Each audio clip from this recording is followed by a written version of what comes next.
Hi అండి, అందరికీ నమస్కారం. మన ఇంట్లో కరివేపాకు చెట్టు ఉందంటే లక్ష్మీదేవి ఉన్నట్టేనండి. ఈ చెట్టును మేము చిన్న మొక్కగా తీసుకొని కుండీలో వేసాము. ఇప్పుడు చూస్తే చాలా పెద్దగా అయిపోయింది. కరివేపాకులో మనకి విటమిన్ ఏ ఎక్కువగా ఉంటుంది.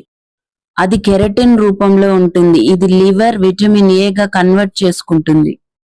అయితే కరివేపాకు ఎక్కువగా వాడటం వల్ల మనకి కళ్ళకి, జుట్టుకి చాలా మేలు చేస్తుంది. అంతేకాకుండా 830 మిల్లీగ్రాముల కాల్షియం కూడా కరివేపాకులో పుష్కలంగా లభిస్తుంది. అయితే కరివేపాకు చెట్టు బాగా పెరగాలంటే బియ్యం కడిగిన నీళ్లు కానీ, వెన్న తీసుకొని మిగిలిన మజ్జిగ కూడా పోసుకుంటే బాగా పెరుగుతుంది. ఇలా వారానికి ఒకసారి మజ్జిగ పోయడం వల్ల మనకి కరివేపాకు చెట్టు బాగా పెరుగుతుంది.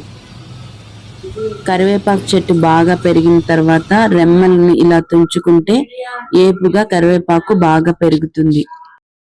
ఇలా తుంచుకొని మనం ఎప్పుడు కావాలంటే అప్పుడు కూరలో వాడుకోవచ్చు.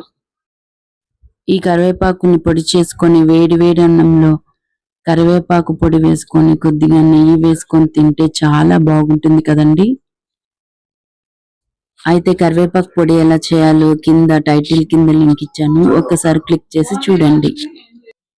Thanks for watching. బాయ్.